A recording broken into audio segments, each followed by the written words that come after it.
Il est 8h15, c'est l'interview d'actualité. Johanna, vous recevez ce matin une femme de policier et porte-parole de femmes des policiers en colère. Elle s'appelle Perrine Saleh, une voix à écouter alors que les forces de l'ordre sont très souvent prises pour cible ces jours-ci. Bonjour et bienvenue. Bonjour Perrine Saleh. Bonjour. Merci d'être avec nous. Alors tout d'abord, une réaction par rapport à cette 5e nuit d'émeute. On a vu, les choses se sont quand même calmées sur le terrain.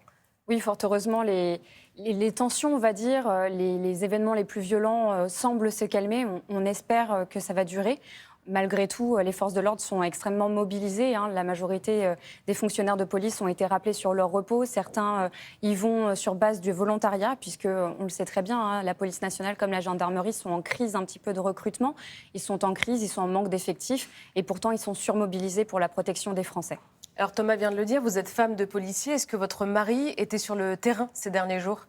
Évidemment, mon compagnon, comme 45 000 policiers et gendarmes, était sur le terrain durant ces émeutes, a fait face en bac de nuit à des émeutiers, à des pilleurs, à des casseurs, à des personnes qui voulaient s'en prendre directement aux forces de l'ordre, à des personnes qui voulaient tuer du flic pendant ces quelques nuits extrêmement violentes, avec une radicalité dans la violence, avec un armement de plus en plus pointu, de plus en plus important. Donc effectivement, on a vu dans les vidéos, les photos, ces scènes extrêmement violentes. Comment vous sentez-vous dans ces cas-là quand vous savez que votre mari est engagé sur le terrain ? Alors vous savez, moi j'ai un compagnon qui a fait plusieurs services dans sa carrière, sa jeune carrière on va dire. Il a été d'abord mobilisé sur les manifestations, il était policier spécialisé en manif.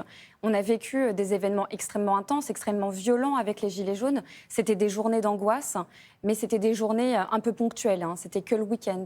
Ensuite, il y a eu les manifestations sur les lois retraite. Effectivement, là encore, c'était des journées intenses, mais relativement ponctuelles. Là, ça a été 5 nuits d'angoisse, 5 nuits terrifiantes, à entendre les tirs de mortier de chez moi, à me demander où était mon compagnon, à se demander qu'est-ce qui se passait, à entendre que des collègues à mon compagnon étaient blessés, à entendre que des cocktails Molotov leur étaient jetés dessus, voire même que des armes longues étaient utilisées contre des policiers. Alors justement, concernant ces agressions, à Nîmes, il y a un policier qui a été touché par une balle de 9 mm et sauvé par son gilet pare-balles. Dans le Rhône, 4 policiers gravement blessés par des plombs dans la nuit de vendredi à samedi. On a d'autres exemples comme ça d'agressions. En tant que femme de policier, est-ce que vous avez peur ? Est-ce que vous pensez que ça pourrait arriver avec votre mari ? Et quand vous parlez avec les autres familles, les autres femmes, qu'est-ce qu'elles vous disent ? Aujourd'hui, c'est véritablement des nuits d'angoisse, comme je le disais tout à l'heure. Et en fait, le risque du métier est de plus en plus présent. C'est un risque qui est décuplé. Vous sentez qu'il y a eu un basculement ? Il y a eu un basculement dans la violence, c'est évident. Mais ce risque-là se déplace même. Il n'est pas seulement quand ils sont en intervention, il est également quand ils quittent le service.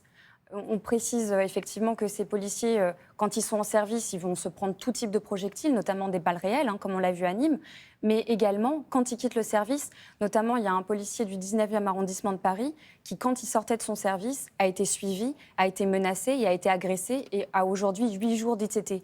Aujourd'hui, ce sont des barrages filtrants organisés par des délinquants qui sont mis en place, notamment à Volplénil et d'autres endroits comme ceci, pour repérer du flic dans leur véhicule.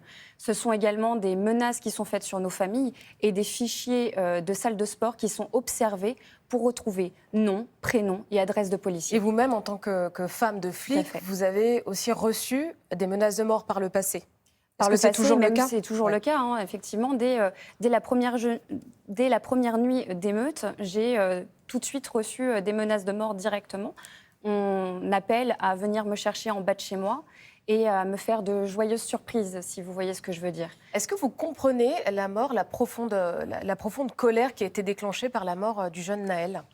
Toute mort sur des interventions de police est plus que déplorable. On ne peut pas être insensible à la mort d'un jeune homme de 17 ans. On ne peut pas être insensible à la douleur d'une famille qui vient de perdre un être aimé. Cependant, aujourd'hui, on n'est plus sur ce débat-là, malheureusement. Est-ce que on n'est plus sur le débat colère de la qui a été justice. provoquée, vous la comprenez ? On peut comprendre la colère, évidemment. Cette colère-là, elle est compréhensible. Cette douleur-là, elle est compréhensible.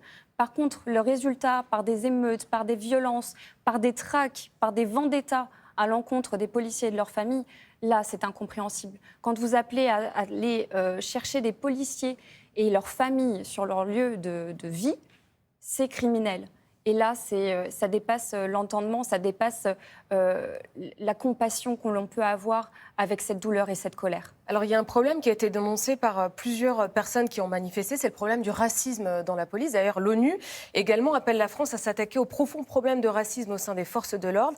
Est-ce que, selon vous, il y a du racisme chez les forces de l'ordre? Je vais utiliser un mot un petit peu étonnant. Oui, il y a du racisme dans la police nationale, comme il y en a en France. La police nationale, c'est la représentation de notre société. Je vous invite à aller dans les commissariats et à rencontrer ces fonctionnaires de police. Ils sont 150 000. Et il y a également les gendarmes. Ils sont issus de tout coin de la France. Ils sont issus des banlieues, ils sont issus aussi bien des campagnes, ils sont issus de la province, ils sont issus de Paris, ils sont issus de tous nos quartiers. Donc vous comprenez ces jeunes qui dénoncent le racisme au sein de la police ainsi que l'ONU. Bien sûr, on peut le comprendre. Ce qui pose problème. On peut comprendre qu'il y a cette dénonciation. Cependant, ce qu'il faut observer, c'est les réponses qu'il y a derrière. Sur ces 150 000 policiers, la grande majorité est exemplaire et la grande majorité va converser avec les jeunes des quartiers de façon tout à fait courtoise. Mais qu'est-ce qu'on fait pour le racisme racisme dans la police? Eh bien, il y a des mentions qui sont faites, il y a des signalements à l'IGPN notamment qui sont faits très régulièrement. Et au plus haut de ces signalements, il y en a eu 1400 en 2019. Et sur ces 1400 signalements, tous sont observés. Moi, j'invite les personnes qui se sentent victimes de violences policières. J'invite ceux qui se sentent victimes d'un comportement déplacé par un fonctionnaire de police à faire soit un signalement auprès de l'IGPN, soit déposer plainte, soit écrire au procureur de la République pour obtenir justice. Et évidemment, la police nationale a besoin de fonctionnaires de police qui sont exemplaires. C'est leur devoir. Alors concrètement, selon vous, qu'est-ce qu'on peut faire pour rétablir le lien de confiance et de respect entre les jeunes et les forces de l'ordre? La première des réponses, c'est évidemment l'éducation. L'éducation non seulement des parents, l'éducation à l'école pour comprendre nos institutions, comprendre la police nationale, recréer du lien, mais également faire confiance aux associations qui sont là pour montrer la beauté de ce métier. Quand même, il n'y a pas plus beau métier que d'aller protéger un concitoyen, que de donner sa vie pour sauver et servir. Alors très rapidement, une toute dernière question. Votre mari donc, était sur le terrain pour les émeutes. Est-ce qu'un jour vous avez pensé à lui dire « aujourd'hui, n'y va pas, c'est trop dangereux ». C'est tous les jours qu'on se pose cette question-là. Tous les jours qu'on a envie de leur dire non, n'y va pas. Mais vous savez, mon compagnon aujourd'hui a plus peur pour moi dans ce climat d'émeute que pour lui-même. Et il n'a pas hésité une seule seconde à être rappelé et à se porter volontaire pour être rappelé et être sur le terrain avec ses collègues. Merci. Parce qu'on ne laisse pas un policier de côté. Merci beaucoup Perrine Salé. Je rappelle que vous êtes femme de policier, porte-parole des femmes des forces de l'ordre en colère et également un co-auteur avec Aurélie Laroussi de Putaflic, le quotidien des familles des forces de l'ordre qui est paru aux éditions Ring. Merci à vous. Merci à vous. On va s'offrir